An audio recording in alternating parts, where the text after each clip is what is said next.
আল্লাহ বলেন আমার স্মরণ থেকে যে মুখ ফিরায় নিল, আমার বন্দিগি, আমার ইবাদত, আমার হুকুম পালন, আমি তার জীবন করে দেব সংকীর্ণ এবং তার হাসরের ময়দানে উঠাবো অন্ধ। এই জীবন সংকীর্ণ করার একাধিক তাফসির, এর মধ্যে একটা তাফসির হলো এইটা যে আল্লাহ জীবন সংকীর্ণ করে দিবে, মানে তার কবরের মধ্যে তার কবরটাকে একেবারে সংকীর্ণ করে দিবে। আল্লাহ রসুল বলছে নাফরমানের কবর রাইখা যখন ফেরেশতা চলে যাবে, কবর ডান পাশের মাটি তারে একটা চাপ দিবে বাম দিকে, বাম দিকের মাটি এক ডান দিকে। আল্লাহর কসম ডান পাশের হাড্ডি পাজর ভাঙ্গা ডান দিকে বাম দিকে চলে যাবে, বাম দিকের হাড্ডি পাজর ভাঙ্গা। রাসূলুল্লাহ সাল্লাল্লাহু আলাইহি ওয়াসাল্লাম বলছে বন্ধু দেখেন, হাত্তা তাখতালিফা আদলাউহু, এই দুই আঙ্গুল যেভাবে এভাবে একটার ভিতরে ঢুকে গেছে, খোদার কসম ডান পাশের হাড্ডি পাজর বাম পাশের হাড্ডি পাজর এইভাবে একটার ভিতরে ঢুকে যায়। এটার অর্থ এটা।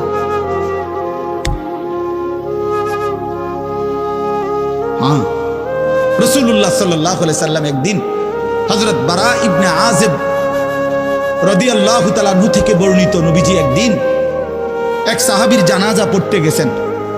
জানাজা পড়তে গিয়ে খালি কবরের সামনে কিছুক্ষণ দাঁড়াইছেন, তখনও ওনারে কবরে রাখে নাই, জানাজাও পড়ায় নাই। নবীজি আগে গিয়া কবরটার সামনে দাঁড়াইছে। হযরত বারা ইবনে আযিব বলেন আমরা নবীজির সাথে ছিলাম। আল্লাহ নবী সাল্লাল্লাহু আলাইহি সাল্লাম কবরের খালি এই কবরে দেখা অঝরে কাঁদতে শুরু করছে। আমরা সবাই সাহাবীরা নবীজির সাথে কাঁদতে শুরু করলাম। অনেকক্ষণ কাইদা নবীজি চোখের পানি মুইছা আজীব কথা বলছে নবী। রাসূলুল্লাহ সাল্লাল্লাহু আলাইহি সাল্লাম সাহাবীদেরকে লক্ষ্য করে বলছে, ইয়া ইখওয়ানি লিমিসলি হাদা ফাআইদ্দু, আমার বন্ধুরা, আমার সাথীরা, এই কবরে যাওয়ার জন্য তোমরাও রেডি হও। ফাআইদ্দু, তোমরাও প্রস্তুতি নাও, অচিরেই তুমি আমি সবাই এই কবরেই পৌঁছে যাইতে হবে।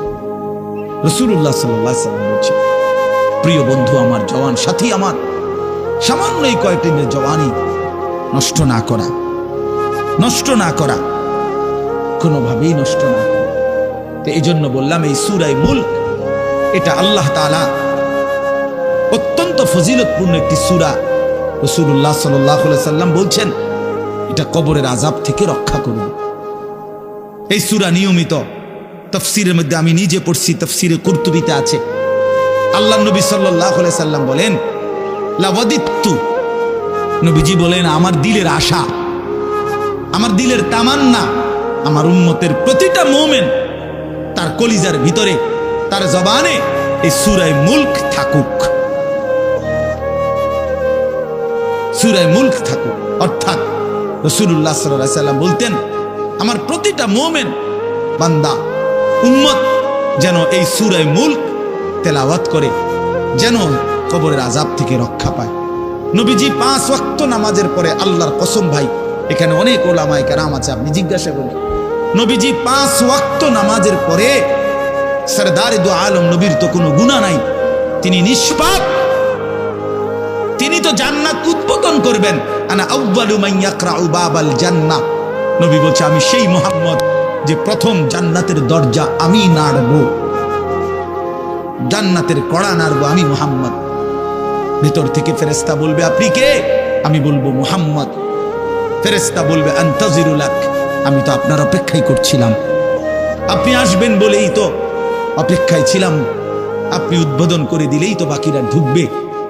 তো সেই নবী যিনি জান্নাত উদ্বোধন করবেন, তিনি 5 ওয়াক্ত নামাজের পরে ভাইয়া প্রতিদিন তিনি যেই কথাটা দোয়া করতেন, এর মধ্যে একটা দোয়া এটা, আল্লাহুম্মা ইন্নী আউযু বিকা মিন আযাবিল কবর ওয়া মিন ফিতনাতিল কবর ওয়া মিন ফিতনাতিল মাসীহিদ দাজ্জাল ওয়া মিন ফিতনাতিল মাহইয়া ওয়াল মামাত। আল্লাহ আমি কবরের আযাব থেকে পানাহ চাই। নবীজি নিজে বলতেন, নবীজি নিজে বলতেন। প্রিয় ভাই, বাবা আমার, চলেন সবাই নিয়ত করি, নিজেকে গুনাহ থেকে বাঁচানো দরকার, নিজের আল্লাহর নাফরমানি থেকে বাঁচানো দরকার। আল্লাহ তাআলা বলেন ইন্নাল্লাযীনা ইয়াখশাউনা রাব্বাহুম বিল গায়ব, আমি আল্লাহকে না দেখে, আমার কথাগুলো আখিরাত সম্পর্কিত, এগুলোকে না দেখে যারা আমি আল্লাহকে ভয় করে, আখিরাতকে ভয় করে, জাহান্নামকে ভয় করে, কবরকে ভয় করে। আল্লাহ বলেন, তাফসীরের মধ্যে লিখছে, ভয় করে মানে হলো গুনাহ বর্জন করে। কোন ব্যক্তি আল্লাহকে ভয় করে, খোদার কসম, এই কথার অর্থ হলো গুনাহ ছেড়ে দেয়।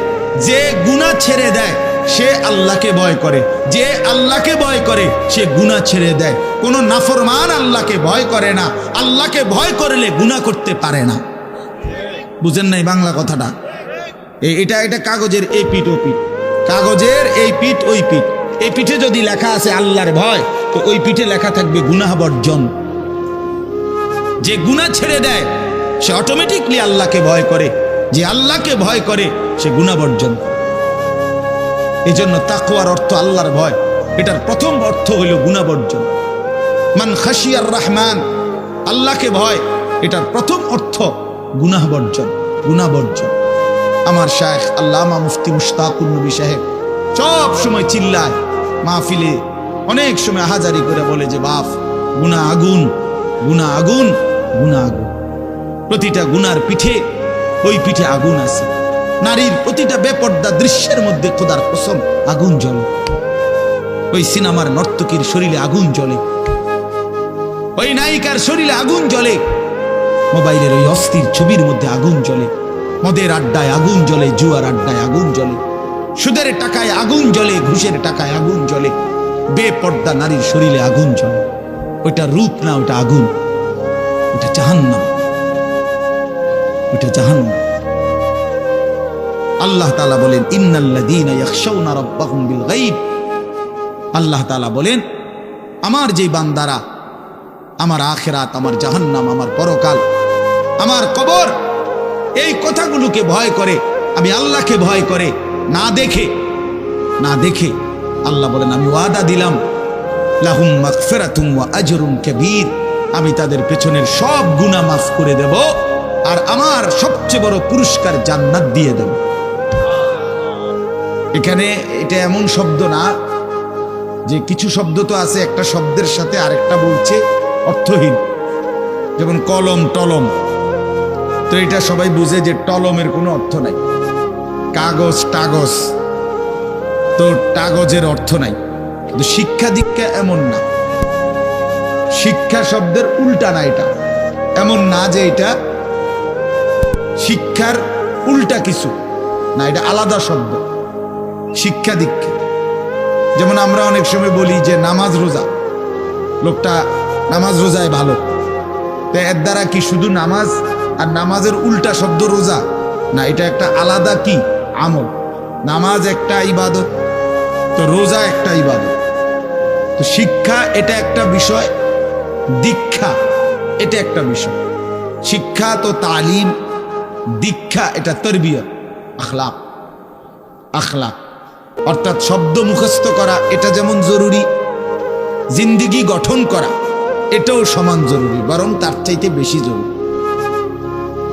এজন্য আমাদের ফেনীর একজন বড় বুজুর্গ আলেম আছেন, ফেনী জামিয়া রশিদিয়া মাদ্রাসার হযরত মাওলানা মুফতি শহীদুল্লাহ দামাত বারাকাতুহুল আলী, বাংলাদেশের অনেক বড় একজন বুজুর্গ আলেম। হযরতের মাদ্রাসা ফেনীতে, সেই মাদ্রাসা একটা মাদ্রাসায়, কওমি মাদ্রাসা, সেখানে প্রায় 6 থেকে 7 হাজার ছাত্র পড়ালেখা করে, প্রায় 200-এর উপরে উস্তাদ আছে, 200-250। তো এই জন্য বললাম যে হযরত সবসময় বলে যে পড়া মেধা অনুপাতে কম বেশি হইতে পারে, আখলাক বরাবর হইতে হবে।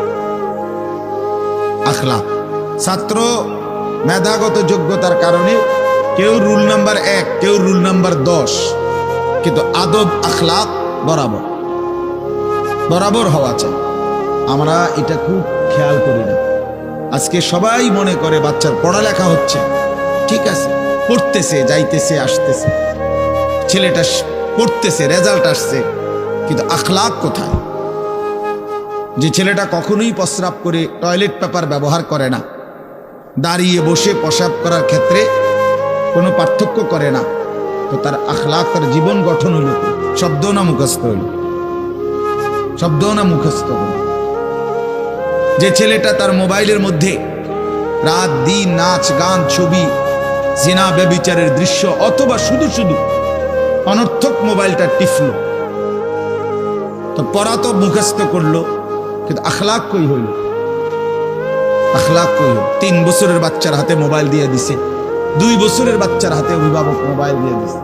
মানে খামখেয়ালির এক জিন্দিগি।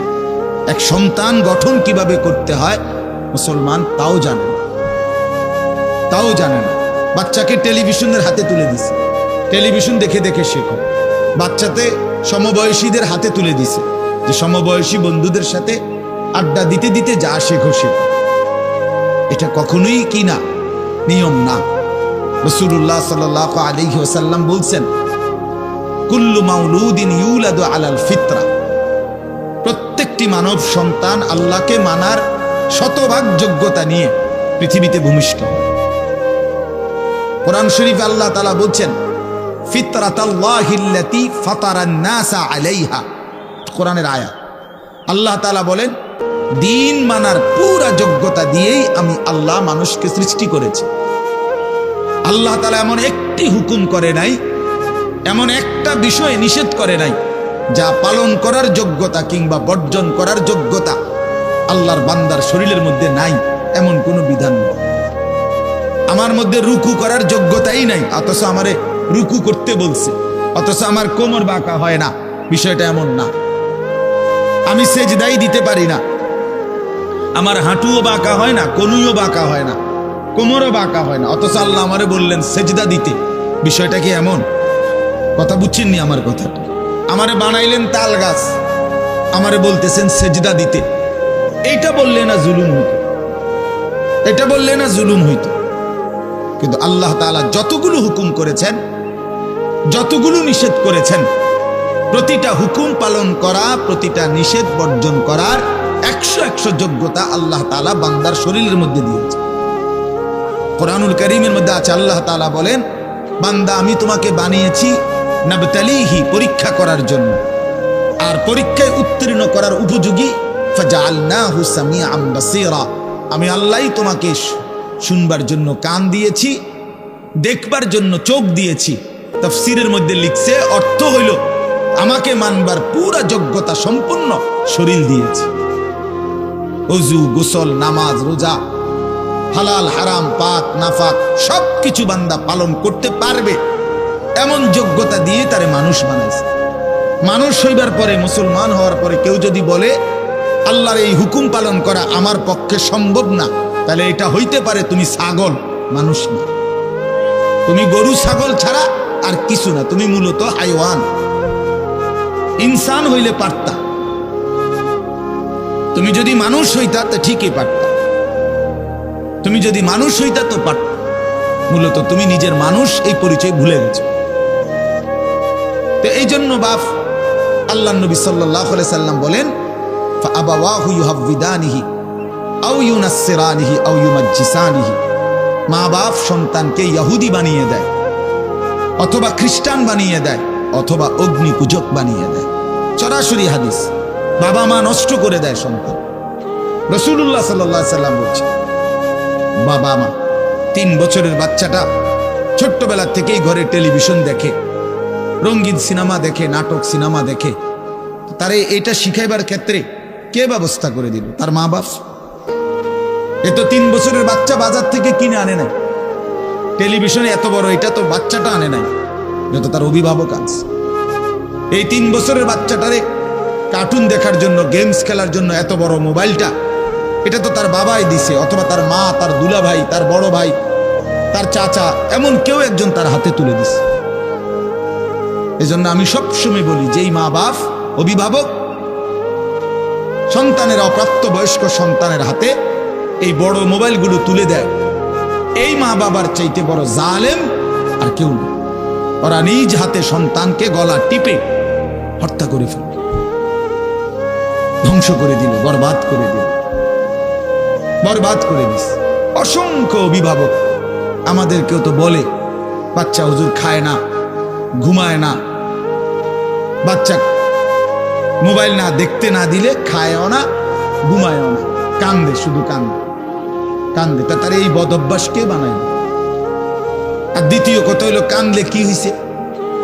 কোনো বাচ্চা যদি কাঁদে তো কাঁদলে কি মরে যায় মানুষ? তো হেতে কান্দুক, কাঁদলে কি সে কাঁদতে কাঁদতে সে একসময় থেমে যাবে। 3 বার পরে 4 বারের পরে সে বুঝে নিবে যে এটা আমারে দিবে না। কথা বোঝেন নাই? কাঁদতে কাঁদতে নইলে 3 বার কাঁদলো, 4 বার কাঁদলো, 10 বার কাঁদলো, একটা পর্যায়ে সে বুঝবে যে এটা আর আমারে দিবে না, এটা আমারে দিবে না। এই জন্য বাপ আমার এটা খেয়াল করা চাই। আমি এই কথাটা শুরু করছি এই কথার থেকে যে কোরআন সুন্নাহর ইলমের জন্য, আদব জন্য।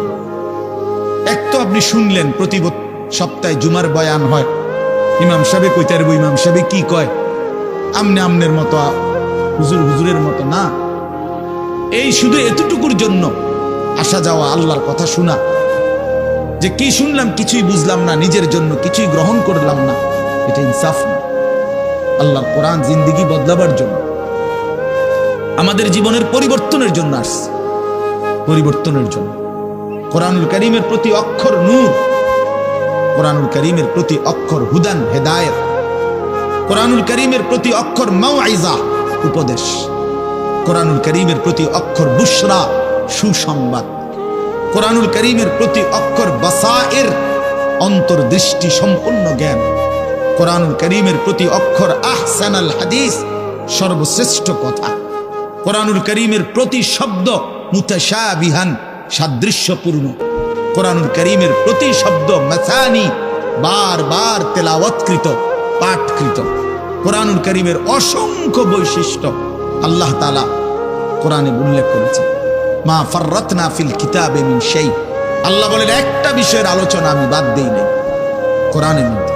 ওয়া নাযালনা আলাইকাল কিতাবা তিবয়ানান লিকুল্লি শাই, বন্ধু আমি আপনার উপরে যে কোরআন নাজিল করেছি তার সমস্ত কিছুর বিস্তারিত বর্ণনা। এজন্য বদনসিব ওই সন্তান, ওই অভিভাবক দুর্ভাগা যে মুসলমান পরিচয় দেওয়ার পরেও নিজ সন্তানকে আল্লাহর কোরআন দেখে দেখেও পড়তে জানে না। আল্লাহর কোরআন দেখে দেখে ছোট বাচ্চা হাফেজে কোরআন হয়েছে, এই মাত্র দেখছেন আমরা হাফেজে কোরআন হয়েছে। মুসলমানের সন্তান আল্লাহর কোরআন 30 পারা কলিজার মধ্যে গ্রহণ করছে। আর কি পরিমাণ দুর্ভাগা মুসলমান, আল্লাহর দেওয়া চোখ, আল্লাহর দেওয়া জিহ্বা। আল্লাহ কোরআনে বলছে আলাম নাজআল লাহু আইনাইন, বান্দা আমি কি 2টা চোখ দেই নাই? ওয়া লিসানান, আমি কি জিহ্বা দেই নাই? ওয়া শাফাতাইন, 2টা ঠোঁট কি আমি দেই নাই? হাসরের ময়দানে আল্লাহ তাআলা জিজ্ঞেস করবে বান্দা আমার দেওয়া 2টা চোখ, আমার দেওয়ার জিহ্বা, আমার দেওয়া ঠোঁট, এত লক্ষ কথা বললা, এত কিছু দেখলা, এত শব্দ উচ্চারণ করলা, পৃথিবীর কত লক্ষ কথা তুমি জীবনে বললা, অথচ আমার কালাম সর্বশ্রেষ্ঠ আসমানি কিতাব মালিকের এই কোরআন, এটা একটু দেখে দেখেও পড়তে পারো না, এক চাইতে বড় বদনসিব আর কে হইতে পারে? এজন্য আমি পরিষ্কার বলি সব সময়, আল্লাহর কোরআন যেই মুসলমান দেখে দেখেও শুদ্ধ পড়তে পারে না, আমার দৃষ্টিতে ওই লোকটা বোবা। আপনি বোবা, মূলত দোস্ত তুমি বোবা। বাকি কথাগুলো না বললেও চলতো, বাকি কথাগুলো না বললেও চলতো, এই পৃথিবী ভোগ করা যেত। বোবা মানুষ যারা, তারা কথা না বলতে পারলেও ভাতও খাইতে পারে, ঘুমও যাইতে পারে, পেশাব পায়খানাও করে, বিয়েও করে, বোবা মানুষের বাচ্চা কাচ্চাও হয়। এরকম দেখছেননি কখনো? না, কথা বলেন না কেন? তাহলে বোবায়ও তো পৃথিবী ভোগ করে। তাইলে বোঝা গেল দুনিয়ার এই ভাত মাছ বিয়া বউ, দুনিয়ার এই যৌন চাহিদা পূরণ আর পেশাব পায়খানার ঘুম, এটুকুর জন্য কথা না বললেও চলতো, অন্ধ হইলেও চলতো, অন্ধ হইলেও চলতো, চোখে না দেখলেও কত মানুষ পৃথিবী ভোগ করতেছে। তাহলে যে জবান আল্লাহর দেওয়া, যে চোখ আল্লাহর দেওয়া, সেই মালিকের কালাম দেখে দেখেও পড়তে পারলাম না। 16 বছর বাচ্চাটা পড়লো, অথবা আপনি পড়াইলেন, একবারও ভাবলেন না হায় আমার সন্তানকে আমি কি পড়াইলাম? একবারও মনে করলেন না বাফেরই কি হইল, সন্তানের বা কি হলো? হায় মুসলমান, বাফও তো ছিল মুসলমান, ছেলেটাও তো মুসলমান, না বাফের একবার মনে পড়লো, না ছেলের একবার মনে পড়লো।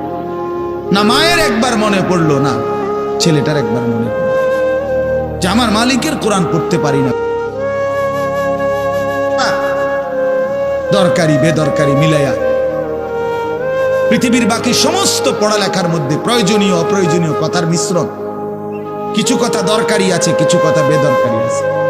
সমস্ত বাংলা বইয়ের মধ্যে দরকারি কথাও আছে, বেদরকারি কথাও আছে। ইংরেজি বইয়ের মধ্যে দরকারি কথাও আছে, বেদরকারি কথাও আছে। কথা বলেন, হ্যাঁ?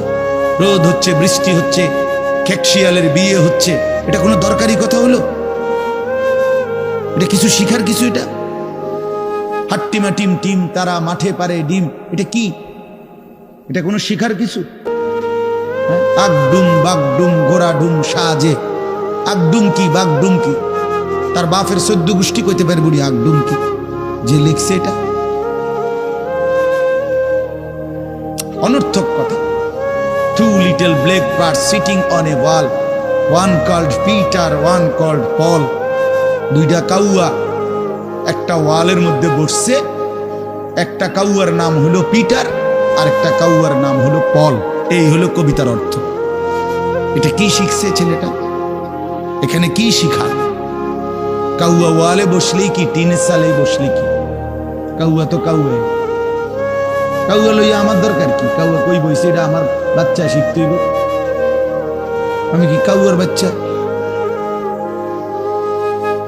বলেন তো কি অর্থ আছে এটাতে? আর এই পিটার পল এটা সম্পূর্ণ কাফেরের নাম। পিটার এই শব্দ, পল এটা খ্রিস্টানদের নাম, কোন মুসলমানের নাম না। এটা মুসলমানের সন্তান এটা শিখবে কেন? উচ্চারণ শিখার জন্য, কিছু শব্দ শিখার জন্য। তো শব্দ শিখার জন্য ইসলামী কোনো শব্দ নাই। আল্লাহ আমাদেরকে বুঝ দান করে। আমি বইয়ে এখানে বই ঠিক করতাম বইছি না, যে বুঝলেন না আমার কথাটা? অর্থ এই উদ্দেশ্য তাহলে আমি বই ঠিক করতে বসিনি। অর্থ একটা উদাহরণস্বরূপ বললাম আর কি। আবার দরকারি কথাও আছে। আমাদের দেশে সেই ছেলে কবে হবে, কথায় না বড় হয়ে কাজে বড় হবে। ফাইন কথা। সকালে উঠিয়া আমি মনে মনে বলি, সারাদিন আমি যেন ভালো হয়ে চলি। চমৎকার কথা। বোর হলো দৌড় খোলো কুকুমনি উঠোরে, এগুলো তো অন্যায়। এসব কবিতাও তো না, আমরা আমলে নাই ডিমিক কইতেছি। এখনকার কি আছে আমি জানি না। এগুলো আমার সময়ে পড়ছি আমরা ছোটবেলায় প্রাইমারিতে। যাই হোক বাপ, অর্থ হইল আল্লাহর কোরআন থেকে সন্তানকে বঞ্চিত করেন না। বঞ্চিত আপনাদের কাছে অনুরোধ, এই যে কয়জন বসছেন, জোয়ান ভাই যারা বসছেন, ভাই আমার স্কুলে পড়েন, কলেজে পড়েন, কোনো অসুবিধা নাই, ঠিক আছে। নতুন করে আবার মাদ্রাসায় ভর্তি হইতে পারবেন না, আমরাও জানি। কিন্তু কোনো একটু সময় বের করে আল্লাহর কোরআন সময় সুযোগ বের করে শেখা সম্ভব। শুক্রবারটা তো অবসর থাকেন, বৃহস্পতিবার বিকাল থেকে তো অবসর থাকেন, শনিবারটা তো অবসর থাকেন। তো একটু আল্লাহর কালাম পড়েন, কোনো একজন আলেমের কাছে, কোনো একজন মসজিদের ইমামের কাছে, কোনো একজন মাদ্রাসার ওস্তাদের কাছে নিজে আলাদা একটু সময় বাইর করেন যে আমার মালিকের কোরআন আমি একটু শুনি, আল্লাহ তাআলার কালাম শুনি। আহা, কোরআনুল কারীমের নূর। এটা যে শুনলো না, সে শুনলোটা কি? সে শিখলো কি, পড়লো কি? মজাই তো পাইলেন। কথা বলার মজাই তো হয় নাই। আমি তো অনেক সময় বলি, আল্লাহর ঘরের কালো গিলাফ আর মদিনার সবুজ গম্বুজ যে দেখে নাই, যেই চোখ, সে দেখলো কি? কালো গিলাফ যে দেখে নাই কাবার, রাসূলুল্লাহর রওজায়ে আতহারের সবুজ গম্বুজের ওই সৌন্দর্য যে দেখে নাই, যে চোখ, সে জীবনে কি দেখলো? আমার একবার মক্কা শরীফ এক লোক উমরার সময়, বাংলাদেশি এক লোক দৌড়াইয়া আমার আয়সা জড়াইয়া ধরছে, ধরাইয়া কাঁদা দিছে, বলছে হুজুর আমি আপনার এক কথার কারণে হজে আসছি, উমরায় আসছি। আমি বললাম মানে? এই কথাইটা আমি এটা শুনছি, আজ আপনি বলছেন যে এই চোখ কাবার কালো গিলাফ দেখে নাই, রাসূলুল্লাহ সাল্লাল্লাহু আলাইহি সাল্লামের রওজায়ে আতহারের সবুজ গম্বুজ দেখে নাই, সে দেখলো কি? এটা আমার দিলে লাগছে যে হ্যাঁ ঠিকই তো, আমি আর কি দেখলাম? তাই তো যেই জবান আল্লাহর নামে নিতে জানে না, মালিকের কোরআনই পড়তে জানে না, তুমি পড়লা কি মিয়া? তুমি কি গোড়ার ঘাস কাটলামি? বাকি সবগুলো পড়া না হলেও দুনিয়া চলতো মিয়া। মূর্খ বকলম, নাম দস্তখত করতে জানে না, টিপসই দেয় এমন হাজারো মানুষ দুনিয়া ভোগ করতেছে। বাড়ি গাড়ি, নেতাগিরি, মাতবুরি, ক্ষমতা, দালান বিল্ডিং সবটা দুনিয়া ভোগ করছে, অথচ নামটাও সই দিতে জানে না। এমন নাই? বলেন না এমন নাই? তো সে কোন যোগ্যতায় দুনিয়া ভোগ করছে? সে কিভাবে দুনিয়া ভোগ করতেছে? যদি বলেন সে সমাজে তার কোনো মান সম্মানে, আরে না মিয়া, বহুত নেতাদের মাতবর সমাজের, সে তো মূর্খ, টাকার জোরে ক্ষমতা দেখাচ্ছে, এমন মানুষ নাই? তো তাইলে এই জন্য বাপ আবারও অনুরোধ করছি আমি, অর্থ হলো অপমান করা না, জেনারেল শিক্ষা নিষেধ করা না। আমি তো কুমিল্লা ভিক্টোরিয়া কলেজ থেকে মাস্টার্স পাস করছি, সায়েন্স বিজ্ঞান বিভাগ থেকে দাখিল পাস করছি। এর মানে এটা বাদ দিতে বলতেছি না, বাদ তো আমি দিছি না, বাদ আপনি দিছেন। কথা বুঝেন নাই? বাদ আপনি দিছেন, আল্লাহর কোরআন বাদ দিছেন, রাসূলুল্লাহ সাল্লাল্লাহু আলাইহি সাল্লামের সুন্নাহ বাদ দিছেন। এতগুলো পড়ছেন, ধন্যবাদ আপনাকে। এটা পড়লেন না কেন? এতগুলো শিখতে পারলেন, এত লক্ষ টাকা খরচ করতে পারলেন। 4 বছরের মেডিকেলের জন্য, 6 বছরের মেডিকেলের জন্য এক বাপ তার ছেলেটার জন্য, মেয়েটার জন্য কত লক্ষ টাকা খরচ করছে, তার কোনো কুল কিনারা আছে মিয়া? তো আপনি পড়ান, কোনো অসুবিধা নাই, কিন্তু আপনি আপনার বাচ্চাটাকে আল্লাহর কোরআন থেকে বঞ্চিত করলেন কেন? নামাজ থেকে বঞ্চিত করলেন কেন? 2টা সূরা পড়তে জানে না, একটা আত্তাহিয়াতু শুদ্ধ করে বলতে পারে না, এটা দোয়ায়ে কুনুত পড়তে জানে না। একজন মুসলমান বেটা, 40 বছর বয়স, লজ্জা থাকা উচিত বেটা, ওই বেটা শরম থাকা উচিত বেটা। কার জমিন খাইতেছ, কার আসমান ভোগ করছো, কার দুনিয়া ভোগ করতেছ? এত বড় মালিকের আসমান ও জমিন ভোগ করে সেই মালিকের সেজদাটাও ঠিক মতো দিতে জানে না, সেই মালিকের নামটাও পড়তে পারে না। এর চাইতে লজ্জার কি হইতে পারে বলেন বাবা? অপমান কি হইতে পারে? আল্লাহ আমাদেরকে বিবেক দান করেন, আল্লাহ আমাদেরকে বিবেক দান করেন। বিবেক থাকা চাই, বিবেক থাকা চাই।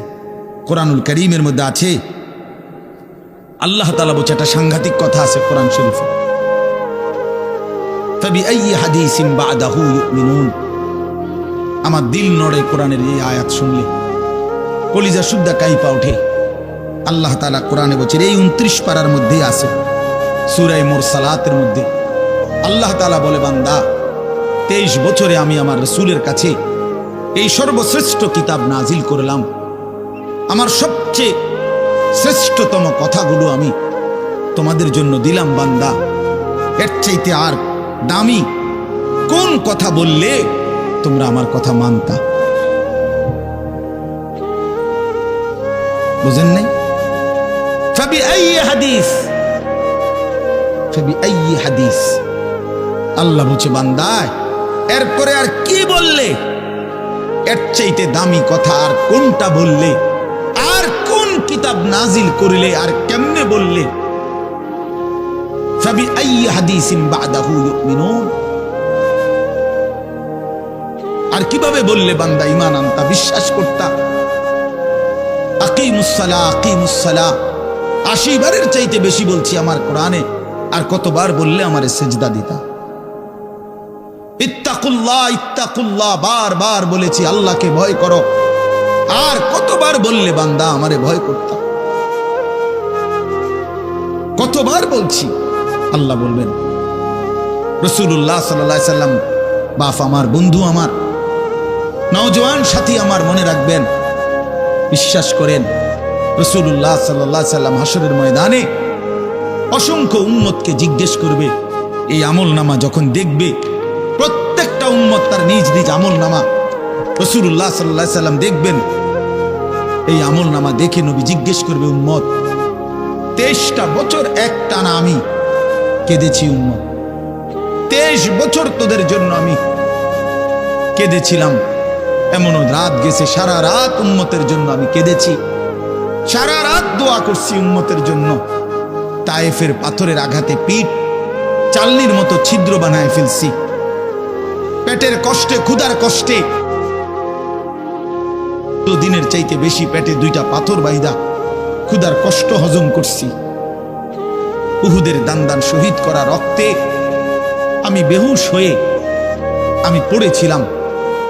সেই নবী আমি আর কত কাঁদলে, আর কত রক্ত ঝরাইলে উম্মত তুমি আমার কথা মনে করতা, তুমি আমার কথা ভাবতা? সাল্লাল্লাহু আলাইহি ওয়াসাল্লাম যখন এটা জিজ্ঞেস করবেন তখন কি জবাব হবে? বাপ বলেন, ইনসাফের কথা বলেন। কি মনে করছেন সুপারিশ? হাসরের ময়দানের সুপারিশ মানে কি? মুখে বিড়ি, সিগারেট, চেহারায় রাসূলুল্লাহ সাল্লাল্লাহু আলাইহি ওয়াসাল্লামের সুন্নাত নাই, 50 বছর ধরে সুদের লেনদেন, কোনদিন 5 ওয়াক্ত নামাজ আদায় করেন নাই, স্ত্রী বেপর্দা, ঘরের মধ্যে প্রতিদিন রঙিন টেলিভিশন চলতেছে। এই অবস্থায় কবরে যাইবেন, আর হাসরের ময়দানে দাঁড়াইলেই নবীজি সুপারিশ করে আপনারে বেহেশত দিয়া দিবেন। বিষয়টা মামুর বাড়ি না, বিষয়টা মামুর বাড়ি মনে করছেন আপনি। এটাকে কি মনে করলেন আপনারা? রাসূলুল্লাহ সাল্লাল্লাহু আলাইহি ওয়াসাল্লাম সুপারিশ করবেন, এর কোনো নিয়ম কানুন নাই, কোনো বিধি নিষেধ নাই, আইন কানুন নাই। হাউজে কাউসারের পানি, এটা কি 10 টাকার পানির বোতল মনে করছেন? রাসূলুল্লাহ সাল্লাল্লাহু আলাইহি ওয়াসাল্লাম বলেছেন, 1 ঢোক পানি পান করলে আর কোনদিন বান্দা তৃষ্ণার্ত হবে না। এতটা আজিমুস শান দামি, এমনি এমনি দিয়ে দিবেন? এটা এমনি এমনি দিয়ে দিবেন? দয়া করে ভাবতে শেখেন, নিজের ভালো বোঝেন, নিজের ভালো, নিজের ভালো। আমি যে সূরাটা পড়ছি, এই সূরাটার নাম হলো সূরা মুলক, 29 নম্বর পারা, কোরআনুল কারীমের 67 নম্বর সূরা। এই সূরাটার নাম হচ্ছে সূরা মুলক। এই সূরার 3টি আয়াত, 12, 13, 14, এই 3টি আয়াত আমি আপনাদের সামনে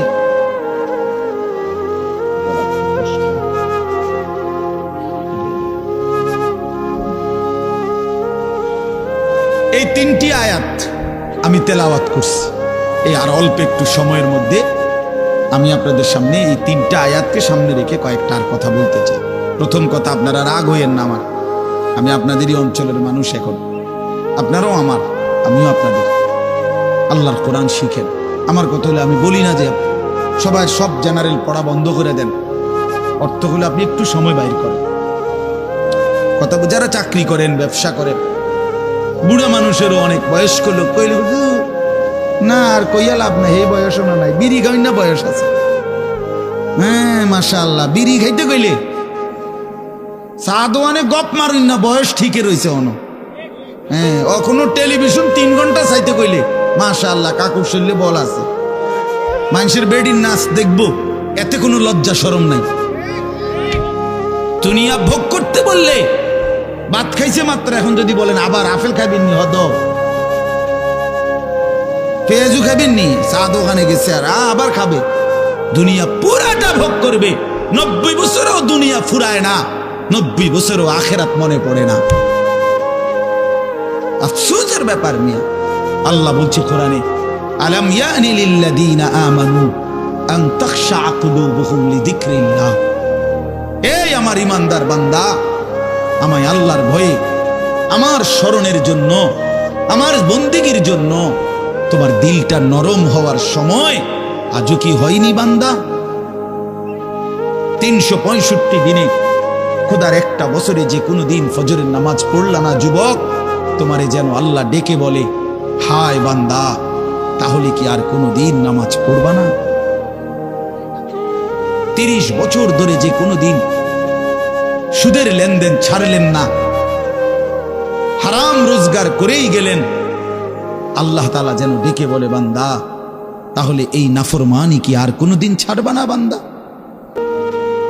সিদ্ধান্ত নিয়ে ফেলছো তাইলে আজীবন সুদের উপরেই থাকবা, আজীবন মিথ্যার উপরেই থাকবা। তাহলে কি বান্দা এই ফয়সালা নিয়ে ফেলছো? আজীবন কাস্টমার ঠকাইয়েই যাইবা, ওজনে কমই দিয়ে যাবা। তাহলে কি এই ফয়সালা নিয়ে নিছো তোমার বিবি আজীবন বেপরদাই থাকবে? তোমার ঘরে অহরহ প্রতিনিয়ত রঙিন টেলিভিশন চলবে নিয়মিত, এই ফয়সালা তোমার? ঠিক আছে বান্দা, কুলু ওয়া তামাত্তাউ কালিলান ইন্নাকুম মুজরিমুন। কোরআন শরীফের আয়াত। আল্লাহ বলছে নাফরমান বান্দা, খাও, দুনিয়া ভোগ করো কিছুক্ষণের জন্য, শুধু মনে রেখো ইন্নাকুম মুজরিমুন, তুমি কিন্তু পাপী। এই কথাটা শুধু মনে রাখো, বাকিটা পরে হইব, ভাত খাও। হ্যাঁ হ্যাঁ, কোরআন শরীফের আয়াত এটা। কুলু ওয়া তামাত্তাউ কালিলান ইন্নাকুম মুজরিমুন। আল্লাহ যেন বলে 8টার সময় যেই নাফরমান নাস্তা খাইতে বসে, আল্লাহ বলে বান্দা খা, কোনো অসুবিধা নাই, শুধু মনে রাখিস বেঈমান ফজরের নামাজ পড়ো নাই। কথাখান শুধু মনে রাখো, পরে হইব অন খাও। রাত 10টা বাজে যেই নাফরমান ভাত খাইতে বসছে, আল্লাহ তাআলা যেন ডাক দিয়ে বলছে বেঈমান খা, ভাত খা, খানা আমি আটকাইতাম না, শুধু মনে রাখিস এশার নামাজ পড়স নাই, ভাত খা বেঈমান। খানা আটকাবো না, খানা আমি জন্তু জানোয়াররাও খাওয়াই, তোরে খাওয়াবো না কেন? খানা আমি কুকুর বিড়ালরেও খাওয়াই, খানা আমি গরু ছাগলরেও খাওয়াই, তোরে দেব না কেন বান্দা? খা, শুধু মনে রাখবি ইন্না আ'তাদনা লিল কাফিরিনা সালাসিলা ওয়া আগলালাম ওয়া সাইরা। আল্লাহ বলে প্রতিটা নাফরমানের জন্য আমি রেডি রাখছি আগুনের শিকল এবং আগুনের বেড়ি এবং জাহান্নামের আগুন। 1 নাম্বার 70 জিরাআন, 70 হাত লম্বা আগুনের শিকল দিয়ে জাহান্নামীকে হাসরের ময়দানে আল্লাহর ফেরেশতা বাঁধ দিবে। 1 2 নাম্বার 2টা হাত। দোস্ত দেখেন শুধু আমার দিকে, সূরা ইয়াসিনে আছে ইন্না জাআলনা ফি আ'নাকিহিম আগলালান ফাহিয়া ইলাল আদকানি ফাহুম মুকমাহুন। এটার অর্থ হলো এই যে হাসরের ময়দানে প্রত্যেকটা পাপী নাফরমানকে ফেরেশতা 2 হাত আলগি দিয়া এইভাবে ঘাড়ের সাথে বাঁধ দিয়া ধইরা, এই 2 থুতনির নিচে 2 হাত এভাবে দিয়া এইভাবে বাঁধ দিয়া, আল্লাহর কসম, রব্বে কাবার কসম করে বললাম, এইভাবে বাঁধ দিবে। আর কোনদিন বেঈমান চোখটাও নিচের দিকে নামাইতে পারবে না, কারণ এই থুতনি তো উঠাই দিছে উপরের দিকে, এটা দিয়ে ঠেলা দিয়া। এটা অর্থ হলো আগলা আলাম।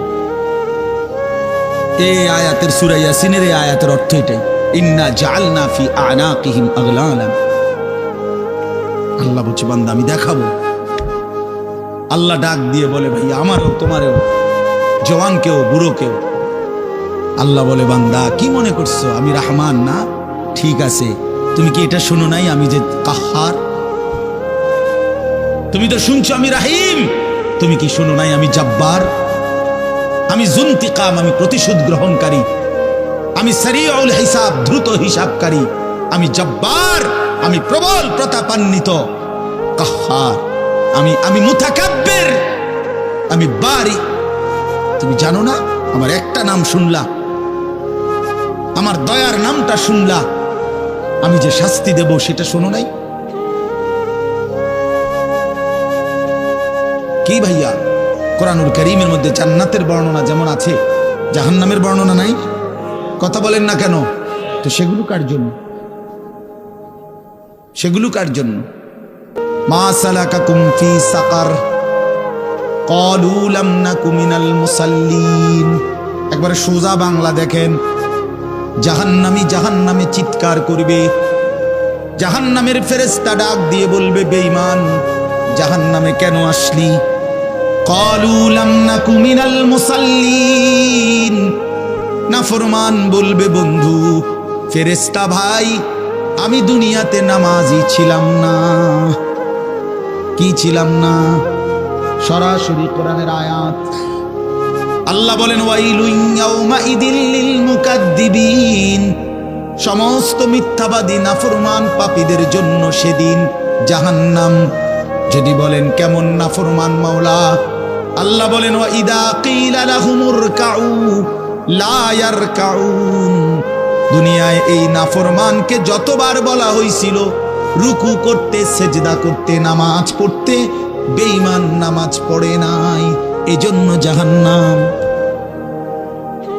কোরআনুল কারীমে আল্লাহ বলছেন কাল্লা ইদা বালাগাতিত তারাকি, নাফরমানের মৃত্যুর সময় যখন আসবে, মালাকুল মউত আজরাইল তারে যখন ডাক দিবে, আইয়াতুহান নাফসুল খাবিসা, প্রতিটা পাপী নাফরমানের জান কবজের সময় আজরাইল যখন ডাক দিয়ে বলবে, হে খবিস আত্মা বের হ, উখরুজি বের হ, আত্মাটা বের হতে চাইবে না।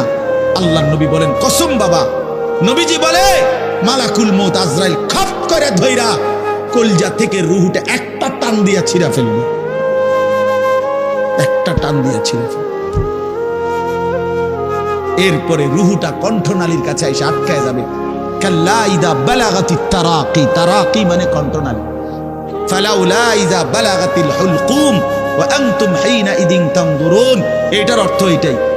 হুলকুম মানে কণ্ঠনালী, বের হতে চাইবে না রুহু। আজরাইল তখন ধরে টাইনা হেসরাইয়া ছিঁড়া ছিন্ন ভিন্ন করে বেঈমান নাফরমানের কলজা ছিঁড়া ফেলবে, রুহু ছিঁড়া ফেলবে, এরপরে শরীর থেকে বের করে নিয়ে আসবে। আরে বন্ধু, এই কোরআনে আছে, আল্লাহ নিজে বলছে এমন নির্মম মৃত্যু হলো কেন, এই নাফরমানের মউত এত কঠিন হলো কেন, তার কলজা ছিঁড়া ফেলছে, রুহু ছিঁড়ে ফেলছে, এমন মৃত্যু হলো কেন? আল্লাহর কসম বাপ আমারেও বলি, আপনারেও বলি, আল্লাহ কোরআনে সরাসরি বলছে এমন ভয়ানক মৃত্যু হলো কেন, ফালা সাদ্দাকা ওয়ালা সাল্লা, কারণ এই নাফরমান আমি আল্লাহর কথায় বিশ্বাস করে নাই, ওয়ালা সাল্লা, এবং নামাজ পড়ে নাই, নামাজ পড়ে নাই, নামাজ পড়ে। হ্যাঁ, বেনামাজি সন্তান মনে রাখো, বাদ দুগা খাইতে এলে খুব মাতবর, মোবাইল একখান টিপে, মোটরসাইকেল একখান চালায়। হ্যাঁ, বাহ বাহ বাহ বাহ বাহ বাহ, আর কি, আর ধরে কে? আমার একটা মোটরসাইকেল আছে, আমার একটা মোবাইল আছে, আমার কিছু বন্ধু আছে যারা আমার সারাক্ষণ অসৎ সঙ্গ দেয়। যখনই আমার সমস্ত নাফরমানি মন চায়, কিছু অসৎ বন্ধু মিলে যায়, যে বন্ধুরা আমার সারাক্ষণ চরিত্রহীনতা শিখায়, অসভ্যতা, নোংরামি, অশ্লীলতা, বেহায়াপনা শেখায়। এমন কিছু বন্ধু যার মিলে গেছে, একটা মোটরসাইকেল মিলে গেছে, একটা মোবাইল মিলে গেছে, তো নারীর ছবি, আড্ডা, জিনা, ব্যভিচারের দৃশ্য, মদের আড্ডা, জুয়ার আড্ডা, নারীর আড্ডা, নারীর আলাপ, অথবা মোবাইলের অস্থির ছবি দেখা, এই জিন্দিগি মুসলমান। এর জন্যই আল্লাহ তাআলা আমাদেরকে মুসলমানের ঘরে বানাইছিলেন। এই জন্যই আমার বাবা মুসলমান, এই জন্যই আমার মা মুসলমান। আল্লাহ আপনি মাফ করে দেন, ইনসাফের সাথে ভাইবেন। অনেক নওজোয়ান ভাই, সবাইরে অনুরোধ করলাম, দোস্ত আমার, ইনসাফের সাথে ভাইবেন, নিজেরে নষ্ট করেন না। ছেলেরা আমার, ভাইয়া নিজেরে নষ্ট করো না ভাই, নওজোয়ান ভাই নিজেরে নষ্ট করো না। শেষ পর্যন্ত কেউ নাই, শেষ পর্যন্ত একদিন, দিন শেষে, রাত শেষে দেখবেন আমার সাথে কেউ নেই, আমি একাই, আমি একাই। একদিন কবর আমারে সব সম্পর্ক ছিন্ন করে দিবে, একদিন মৃত্যু আমাকে সব ভুলায় দিবে, সব ভুলায় দিবে। তো এই সূরাটার নাম হলো সূরা মুলক। এটা কোরআন শরীফের অত্যন্ত ফজিলতপূর্ণ একটা সূরা, মাত্র 30টা আয়াত এই সূরার মধ্যে। আল্লাহ নবী সাল্লাল্লাহু আলাইহি ওয়াসাল্লাম বলছেন, এই সূরাটি যে নিয়মিত তেলাওয়াত করবে, আল্লাহ নবী বলেন, তুনজিহি মিন আযাবিল কবর, এই সূরা মুলক তাকে কবরের আযাব থেকে রক্ষা করবে। এটাই সূরার ফজিলত।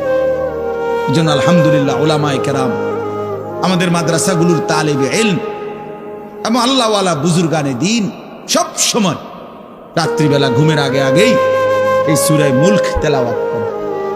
এই 4-5 মিনিট সময় লাগে, কিন্তু এই সূরার বড় ফজিলত হলো, আল্লাহ নবী সাল্লাল্লাহু আলাইহি সাল্লাম বলেন, এই সূরা কবরের আযাব থেকে রক্ষা করবে, কবরের আযাব থেকে রক্ষা করবে। আমার ভাই, আমার বন্ধু, রাসূলুল্লাহ সাল্লাল্লাহু আলাইহি সাল্লামের অগণিত হাদিস এই কথার প্রমাণ করে যে কবরে আযাব হবে। হাসরের আযাব তো আছেই, জাহান্নামের আযাব তো আছেই, কবরেও আযাব হবে। মেন বিচার তো হবে হাসরের ময়দানে। তার আগেই আযাব হবে কবর। আপনারা সহজ বাংলায় বুঝবেন। আসামি যখন ধরে ফেলে তখন মামলার হিয়ারিং তো চলে, মামলার শুনানি তো চলে, কিন্তু সে কারাগারে ঠিকই আটকায় রইছে। কারাগারের কষ্ট যন্ত্রণা সে হাজতি হিসাবে ভোগ করতে থাকে। আবার যখন মামলার রায় হয় তখন সে আবার আসামির পরে হিসাব পরে, কিন্তু কষ্ট লাঞ্ছনা এটা তো তার শুরু হয়ে যায়। যদিও এখনো বিচার শেষ হয় নাই, বিচার প্রক্রিয়া দিন 10 দিন 50 দিন 20 দিন 1 মাস পর পর মামলার ডেট পরে শুনানি হয়, কিন্তু সে তো থাকে কারাগারে, সে তো থাকে কারাগারে। তো আল্লাহ পাক রব্বুল আলামিন বলেন নাফরমান সে তো হাসরের ময়দানে বিচার হবে চূড়ান্ত, কিন্তু কবর থেকেই আযাব শুরু, কবর থেকেই আযাব শুরু। রাসূলুল্লাহ সাল্লাল্লাহু আলাইহি সাল্লাম খুব বেশি হাদিসের মধ্যে আছে, একজন বিখ্যাত সাহাবী, আপনারা সবাই ওনার নাম জানেন, ইসলামের 3য় খলিফা হযরত ওসমান রাদিয়াল্লাহু তাআলা আনহু।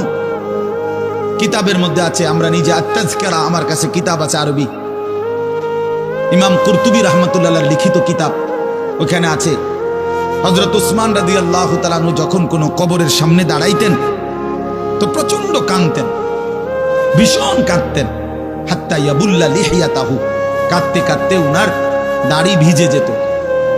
তো উনার সাথীরা জিজ্ঞেস করতেন, হযরত আপনি জাহান্নামের কথা বললেও এত কাঁদেন না, অথচ কবর দেখলে এভাবে কাঁদেন কেন? তো তিনি বলতেন, ইন্নাল কবরা আউয়ালু মানাজিল আখিরা, শোনো কবর হচ্ছে আখিরাতের প্রথম ঘাঁটি। ফা ইন নাজা মিনহু ফামা বাদাহু আইসারু মিনহু, যদি কোনো ব্যক্তি এই কবরের ঘাঁটিতে বাইচা যায় পরবর্তী সবগুলো ঘাঁটি তার জন্য সহজ। ওয়া ইন লাম ইয়ানজু মিনহু ফামা বাদাহু আশাদ্দু মিনহু, এই কবরে এই ঘাঁটিতে যে জিততে পারবে না, বাঁচতে পারবে না, তো পরবর্তী সবগুলো ঘাঁটি তার জন্য তার চাইতে বেশি কঠিন। এই কথার কারণে আমি ভয় পাই, কবর দেখলে আমার মনে পড়ে, হায় আমি এই কবরের আযাব থেকে বাঁচবো কিনা, এই ভয়ে আমার কাঁদতে থাকি। তো এরপরে তিনি বলছেন, হযরত উসমান রাদিয়াল্লাহু তাআলা আনহু বর্ণনা করেন যে আল্লাহর নবী সাল্লাল্লাহু আলাইহি সাল্লাম বলছেন, আমার ভাই খেয়াল করে শুনেন, নবীজি নিজে বলছেন, আল্লাহ রাসূল সাল্লাল্লাহু আলাইহি সাল্লাম জীবনে কোনোদিন একটা শব্দ বানায়া বলছেন? কথা বলেন। অতিরিক্ত বলছেন, বেশতি বলছেন, শুধু ভয় দেখানোর জন্য বলছেন, তামাশা করে বলছেন? এটা আপনাদের ইয়াকিন তো? কথা বলেন না। আল্লাহ নবী সাল্লাল্লাহু আলাইহি সাল্লাম বলেন, মা রাআইতু মানজারান কাত্তু ইল্লা ওয়াল কবরু আফজাউ মিনহু। রাসূলুল্লাহ বলেন, হযরত ওসমান বর্ণনা করেন যে আমি নবীজির জবানে শুনছি, নবীজি বলছেন, হে আমার উম্মত, আল্লাহর কসম উম্মত, কবরের চাইতে অধিক ভয়ানক কোন আযাবের দৃশ্য আমি রাসূল মুহাম্মদ দেখি নাই, আমি দেখি। রাসূলুল্লাহ সাল্লাল্লাহু আলাইহি সাল্লাম বলছেন, প্রিয় ভাই আমার, আল্লাহর নবী সাল্লাল্লাহু আলাইহি সাল্লামের সরাসরি হাদিস, যে ব্যক্তি কবরের 3টা প্রশ্নের জবাব দিতে পারবে না, রাসূলুল্লাহ সাল্লাল্লাহু আলাইহি সাল্লাম বলেন আল্লাহ তাআলার পক্ষ থেকে তখন ফেরেশতাদের কাছে ঘোষণা আসবে, আফরিশুহু মিনান নার ওয়ালবাসুহু মিনান নার ওয়াফতাহু লাহু বাবান ইলান নার। আমার এই নাফরমান বান্দার কবরে জাহান্নামের বিছানা বিছিয়ে দাও, জাহান্নামের পোশাক পরিয়ে দাও, আর জাহান্নাম বরাবর তার জন্য কবর থেকে দরজা খুলে দাও। ফেরেশতারা যখন এই কার্যক্রমটা শেষ করবে, প্রথম জাহান্নামের বিছানা বিছায় দিছে, পোশাক পরায় দিছে, জাহান্নাম বরাবর দরজা খুলে দিছে, আল্লাহর নবী সাল্লাল্লাহু আলাইহি ওয়াসাল্লাম বলেন, একজন ফেরেশতা এসে তখন ফায়ুদরাবু লাহু বিমিতরাকাতিন মিন হাদিদিন, নবীজি সাল্লাল্লাহু আলাইহি ওয়াসাল্লাম বলেন, তখন একটা লোহার হাতুড়ি, লোহার গুর্জ, লোহার হাতুড়ি দিয়ে একজন ফেরেশতা তাকে একটা আঘাত করবে। কি আঘাত? কোথায় আঘাত করবে? সরাসরি হাদিসের শব্দ, বারবাতান বাইনা উযুনাইহি, তার 2 কান বরাবর একটা আঘাত করবে। রাসূলুল্লাহ সাল্লাল্লাহু আলাইহি সাল্লাম বলেন, ফায়াসিহু সাইহাতান, ওই নাফরমান তখন এত জোরে চিৎকার করবে, ইয়াসমাউহা মান ইয়ালিহি ইল্লা সাকালাইন, মানুষ এবং জিন ব্যতীত আল্লাহর সমস্ত সৃষ্টি ওই বেঈমানের চিৎকার শুনতে পাই। এই কবরের আযাব। ছেলেরা আমার, দোস্ত আমার, বাপ আমার, বন্ধু আমার, আপনি হাসলেও কবরে যাইতে হবে, কাঁদলেও কবরে যাইতে হবে। রাজপ্রাসাদের ওই অট্টালিকাতে যে থাকে সেও একদিন মরে যাবে, জীর্ণ কুঠিরে কুড়ে ঘরে যে থাকে সেও মরে যাবে। জীবনে যে কোনোদিন সুখ দেখে নাই, দুঃখের সাগরে তারও মৃত্যু হবে।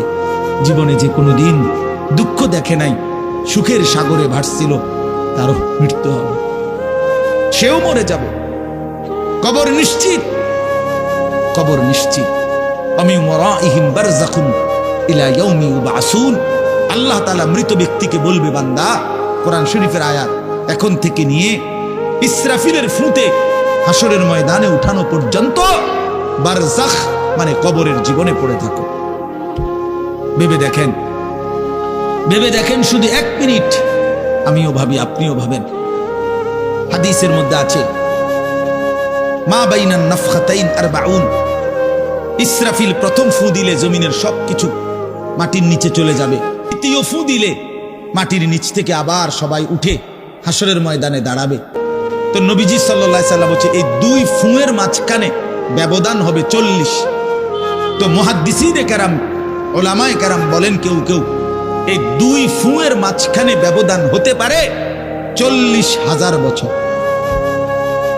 তাহলে ধরে নেন, সর্বশেষ যেই লোকটা কবরে গেছে, যদি তার কবরে আযাব হয়, তাহলে তার কবরের আযাব ভোগ করতে হবে 40,000 বছর। এবার বলেন তো, এখন যারা মরতেছে, এবার বলেন তো রাসূলুল্লাহ সাল্লাল্লাহু আলাইহি সাল্লামের জামানায় যারা মারা গেছে, এবার আরো পিছনে যান, ইব্রাহিম আলাইহিস সালামের জামানায় যারা মারা গেছে, এবার আরো পিছনে যান, নূহ আলাইহিস সালামের জামানায় যেই অবিশ্বাসী বেঈমানগুলো মারা গেছে, তারা আজকে কত বছর যাবত কবরে আযাব ভোগ করতেছে। বুঝছেননি আমার কথাটা? হ্যাঁ, কোরআন শরীফে আছে, ওমান আ'রাযা আন যিকরি ফাইন্না লাহু মাঈশাতান যানকা ওয়া নাহশুরুহু ইয়াওমাল কিয়ামাতি আ'মা। আল্লাহ বলেন, আমার স্মরণ থেকে যে মুখ ফিরায় নিল, আমার বন্দিগি, আমার ইবাদত, আমার হুকুম পালন, আমি তার জীবন করে দেব সংকীর্ণ, এবং তার হাসরের ময়দানে উঠাবো অন্ধ। এই জীবন সংকীর্ণ করার একাধিক তাফসির, এর মধ্যে একটা তাফসির হলো এইটা, যে আল্লাহ জীবন সংকীর্ণ করে দিবে মানে তার কবরের মধ্যে তার কবরটাকে একেবারে সংকীর্ণ করে দিবে। আল্লাহ রাসূল বলছে, নাফরমানের কবর রাইখা যখন ফেরেশতা চলে যাবে, কবর ডান পাশের মাটি তারে একটা চাপ দিবে বাম দিকে, বাম দিকের মাটি এক ডান দিকে। আল্লাহর কসম, ডান পাশের হাড্ডি পাঁজর ভাঙ্গা ডান দিকে বাম দিকে চলে যাবে, বাম দিকের হাড্ডি পাঁজর ভাঙ্গা। রাসূলুল্লাহ সাল্লাল্লাহু আলাইহি ওয়াসাল্লাম বলছে, বন্ধু দেখেন, হাত্তা তাখতালিফা আদলাউহু, এই 2 আঙ্গুল যেভাবে এভাবে একটার ভিতরে ঢুকে গেছে, খোদার কসম, ডান পাশের হাড্ডি পাঁজর, বাম পাশের হাড্ডি পাঁজর এইভাবে একটার ভিতরে ঢুকে যাবে। এটার অর্থ এটা।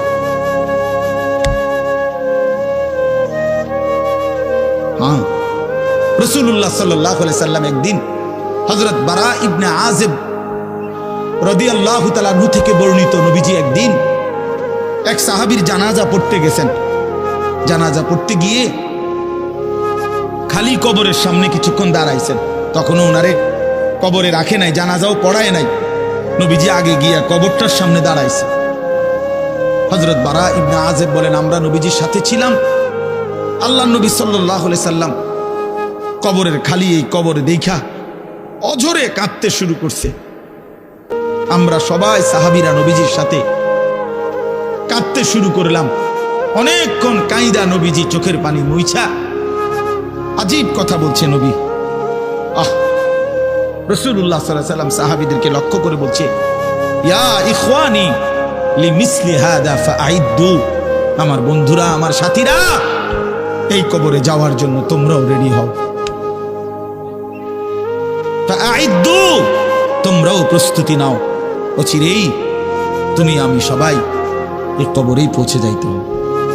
রাসূলুল্লাহ সাল্লাল্লাহু আলাইহি সাল্লাম বলছে, প্রিয় বন্ধু আমার, জওয়ান সাথী আমার, সামান্য এই কয়েকটি জওয়ানি নষ্ট না করা, নষ্ট না করা, কোনোভাবেই নষ্ট না করা। তো এই জন্য বললাম, এই সূরা মুলক এটা আল্লাহ তাআলা অত্যন্ত ফজিলতপূর্ণ একটি সূরা। রাসূলুল্লাহ সাল্লাল্লাহু আলাইহি সাল্লাম বলছেন এটা কবরের আযাব থেকে রক্ষা করবে। এই সূরা নিয়মিত তাফসীরের মধ্যে আমি নিজে পড়ছি, তাফসীরে কুরতুবীতে আছে। আল্লাহ নবী সাল্লাল্লাহু আলাইহি সাল্লাম বলেন লাওয়াদিত্তু, নবীজি বলেন আমার দিলের আশা, আমার দিলের তামান্না, আমার উম্মতের প্রতিটা মুমিন তার কলিজার ভিতরে, তার জবানে এই সূরা মুলক থাকুক, সূরা মুলক থাকুক। অর্থাৎ রাসূলুল্লাহ সাল্লাল্লাহু আলাইহি সাল্লাম বলতেন আমার প্রতিটা মুমিন বান্দা উম্মত যেন এই সূরা মুলক তেলাওয়াত করে, যেন কবরের আযাব থেকে রক্ষা পায়। নবীজি 5 ওয়াক্ত নামাজের পরে, আল্লাহর কসম ভাই, এখানে অনেক ওলামায়ে কেরাম আছে, আপনি জিজ্ঞাসা করুন, নবীজি 5 ওয়াক্ত নামাজের পরে, সরদারে দু আলম নবীর তো কোনো গুনাহ নাই, তিনি নিষ্পাপ, তিনি তো জান্নাত উদ্বোধন করবেন। আনা আউয়ালু মান ইয়াকরাউ বাবাল জান্নাহ, নবী বলছে আমি সেই মুহাম্মদ যে প্রথম জান্নাতের দরজা আমি নাড়ব, জান্নাতের কড়া নাড়ব আমি মুহাম্মদ। ভিতর থেকে ফেরেশতা বলবে আপনি কে? আমি বলবো মুহাম্মদ। ফেরেশতা বলবে আনতাজিরু লাক, আমি তো আপনার অপেক্ষাই করছিলাম, আপনি আসবেন বলেই তো অপেক্ষায় ছিলাম, আপনি উদ্বোধন করে দিলেই তো বাকিরা ঢুকবে। তো সেই নবী যিনি জান্নাত উদ্বোধন করবেন, তিনি 5 ওয়াক্ত নামাজের পরে ভাইয়া প্রতিদিন তিনি যেই কথাটা দোয়া করতেন, এর মধ্যে একটা দোয়া এটা, আল্লাহুম্মা ইন্নী আউযু বিকা মিন আযাবিল কবর ওয়া মিন ফিতনাতিল কবর ওয়া মিন ফিতনাতিল মাসীহিদ দাজ্জাল ওয়া মিন ফিতনাতিল মাহইয়া ওয়াল মামাত। আল্লাহ আমি কবরের আযাব থেকে পানাহ চাই। নবীজি নিজে বলতেন, প্রিয় ভাই বাবা আমার, চলেন সবাই নিয়ত করি, নিজেকে গুনাহ থেকে বাঁচানো দরকার, নিজের আল্লাহর নাফরমানি থেকে বাঁচানো দরকার।